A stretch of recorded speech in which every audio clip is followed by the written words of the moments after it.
Condamné à 5 ans de prison, Hitler n'y restera que 9 mois avant d'être relâché pour bonne conduite. Il sort plus décidé que jamais à prendre sa revanche sur la défaite de la Grande Guerre.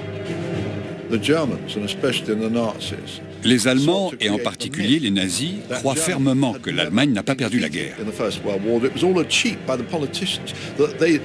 Pour eux, c'était une traîtrise politicienne. L'armée allemande a été poignardée dans le dos par les manœuvres des socialistes et des communistes qui ont signé l'armistice. Hitler se voit déjà comme le porte-drapeau du nationalisme allemand. À la fin des années 20, il est prêt à endosser son rôle de Führer. Mais le Parti national-socialiste nous vengera! Hitler veut suivre la voie ouverte avec succès par le dirigeant fasciste italien.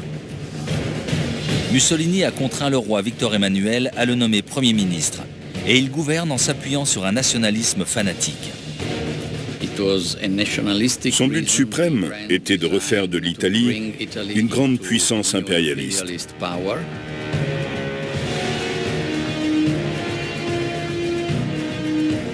Mussolini cultive soigneusement son image de duce, de guide pour tout un peuple qui ne demande qu'à croire au retour de la grandeur de l'Empire romain.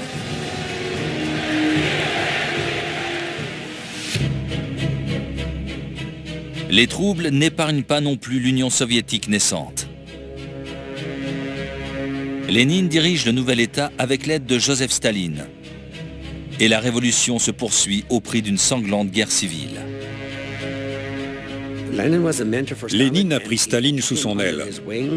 Staline était très impressionné par la stature de Lénine et le considérait comme son mentor.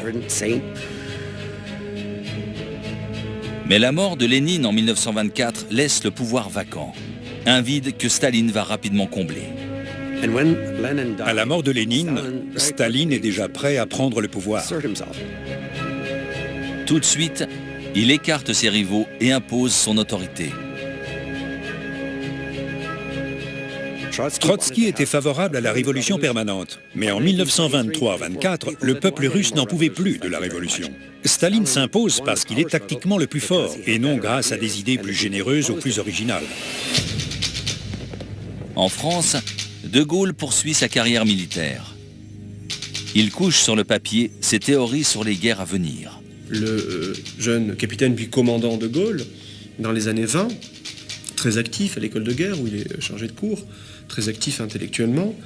Et cette école-là estime que, précisément pour éviter la boucherie statique et l'épuisement monstrueux d'un point de vue démographique de la Grande Guerre, il faut miser au contraire à tout prix sur le mouvement. Or, il existe les supports techniques du mouvement, le moteur, qui ne cesse de se développer, la cavalerie blindée qui, soutenue par le moteur, se développe, ainsi que l'aviation.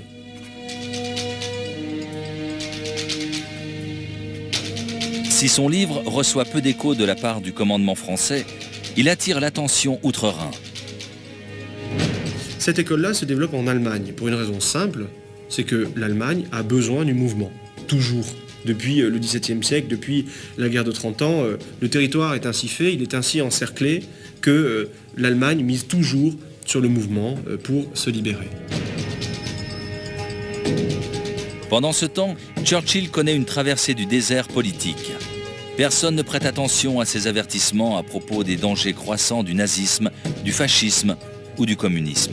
Le désastre des Dardanelles est encore dans toutes les mémoires.